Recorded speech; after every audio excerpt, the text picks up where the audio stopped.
Assalamualaikum warahmatullahi wabarakatuh. Tanya jawab agama 2 ya. Kita akan membahas karena ini banyak masalah dengan fikih ya di tanya jawab 2. Makanya kita coba akan ambil. Tetapi kita tidak akan mengambil porsi dari para ulama menjelaskan tentang fikih-fikih yang ada di eh, kumpulan-kumpulan himpunan putusan tarjih karena itu sudah banyak yang membahas. Tapi kita hanya akan membahas beberapa pertanyaan-pertanyaan dari para penanya yang mungkin agak sedikit menggelitik tetapi tidak atau jarang dibahas di dalam penjelasan-penjelasan atau pengajian-pengajian himpunan putusan tarjih. Dan hari ini ada satu pertanyaan, yaitu pertanyaan tentang bagaimana kedudukan wanita yang pada waktu hidupnya di dunia menikah lebih dari satu kali. Maka dari suami yang pertama atau suami yang kedua wanita itu akan dipasangkan nanti di surga. Jawaban di sini adalah dari Tarjih Muhammadiyah. Terhadap pertanyaan Anda, wanita yang di dunia pernah 2 kali atau 3 kali dan bekas suaminya juga masuk surga, maka suami manakah yang akan menyertainya? Maka hal itu tergantung kehendak Allah dan keinginan manusia sendiri. Yang terpenting, Allah dengan surganya memberikan balasan yang memuaskan dan melegakan. Karena wanita itu telah cerai dengan suaminya yang lama dan nikah dengan yang baru, maka dapat saja dengan mudah bagi Allah untuk menetapkan jodohnya. Sesungguhnya wanita yang nikah dengan suami barunya di dunia sedang dahulu berpisah bukan karena cerai, tetapi ditinggal mati, sehingga dia menginginkan juga berada di surga dengan suami lamanya, maka itu bagi Allah bukan sesuatu yang sukar. Sekali lagi, yang penting adalah kebahagiaan manusia itu di surga. Wallahu a'lam bishawab. Yaitu terkait dengan pertanyaan tentang bagaimana kehidupan akhirat bagi wanita yang nikah lebih dari sekali, ya, wanita atau pria, ya. Kemudian pertanyaan berikutnya mengenai masalah tasawuf, ya. Jadi kita akan mencoba 3 pertanyaan aja, ya, mengenai tasawuf. Yang ditanyakan adalah apakah tasawuf itu dan apakah ini menjadi puncak keimanan kepada Allah. Baik. Ini kesimpulannya aja, ya. Sebetulnya ada jawabannya panjang nih. Tasawuf itu gampangannya adalah ajaran yang berisi cara bagaimana seseorang dapat mencapai hubungan yang mesra dengan Allah. Hubungan itu didasarkan atas cinta atau hub dan kasih. Dalam kerangka ajaran Islam yang bersumber pada Quran dan Sunnah, istilah tasawuf itu memang tidak ada. Yang ada adalah istilah ihsan atau akhlakul karimah. Kalau tasawuf yang kini banyak difahami dan diamalkan oleh sebagian kaum muslim itu tidak menyimpang jauh dari pemahaman Quran dan Sunnah dan masih terkait dengan akhlakul karimah yang memberikan tuntunan hubungan yang baik, yang menimbulkan sikap seharusnya kepada khaliknya, maka tentu itu tidak akan menjurus pada ajaran yang tidak benar. Tapi kalau ajaran itu merupakan suatu interpretasi berdasarkan, ya, kecenderungan seseorang sehingga membawa ajaran itu menyimpang dari ajaran yang benar, tentu tasawuf yang demikian bukan tasawuf yang dibenarkan.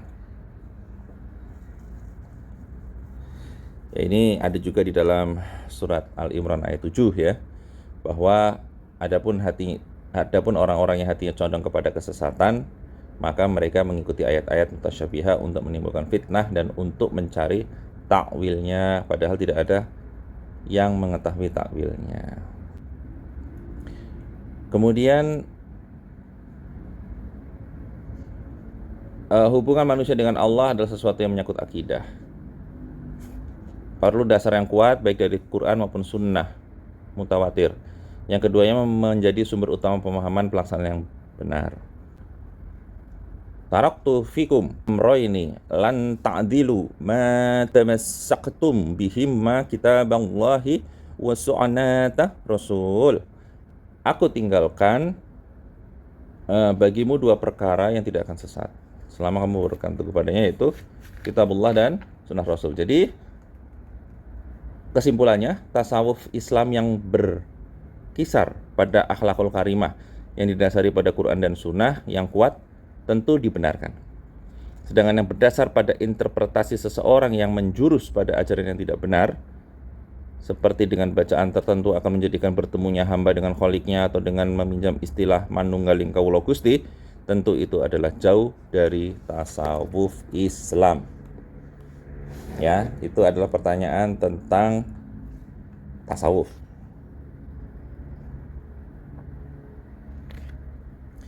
Kemudian pertanyaan berikutnya adalah tentang pemimpin yang baik. Ini yang terakhir ya, kita akan membahas tentang pemimpin. Pertanyaannya, bagaimana sifat pemimpin yang baik menurut Islam? Ini pertanyaan dari Pak Susilo, Jalan Mayor Ruslan 1123, Pagaralam, Lahat, Sumatera Selatan. Ya, jawaban dari Tarjih, banyak sifat yang baik bagi pemimpin, tetapi yang pokok dapat disampaikan adalah pertama beriman, ya. Yang kedua bertakwa, karena takwa akan menjaga dirinya dari perbuatan tercela. Kemudian memiliki kemampuan, yaitu berupa ilmu, praktek, dan kemampuan fisik sesuai dengan kepemimpinannya. Yang keempat adil, ya, maka dia tidak akan zolim. Yang kelima jujur, maka dengan kejujurannya ia akan melaksanakan amanah dengan baik. Ya, barangkali itu pokok-pokoknya yang kalau direntangkan akan cukup banyak sekali. Nah, pertanyaan yang berikutnya satu lagi ya, Nanggung. Pemimpin yang wajib ditaati itu seperti apa? Nah, ini adalah pertanyaan dari Pak Zulkifli Yakub Balan Kejeren, Aceh Tenggara. Wajibkah kita taat kepada pemimpin yang maksiat, dan bagaimana pemimpin yang wajib kita patuhi menurut Islam? Ini suratnya panjang ya, itu ada di bukan suratnya. Iya, hadis riwayat Muslim. Aku pernah mendengar Rasulullah bersabda, sebaik-baiknya pemimpin ialah yang kamu sekalian cintai dan mereka mencintaimu. Kamu mendoakan mereka dan mereka mendoakanmu. Dan sejelek-jelek pemimpin ialah yang kamu benci mereka dan mereka pun benci kepada kamu sekalian. Kamu doakan mereka jelek dan mereka pun mendoakan jelek. Orang banyak berkata, wahai Rasulullah, apakah kita tidak makzulkan saja mereka?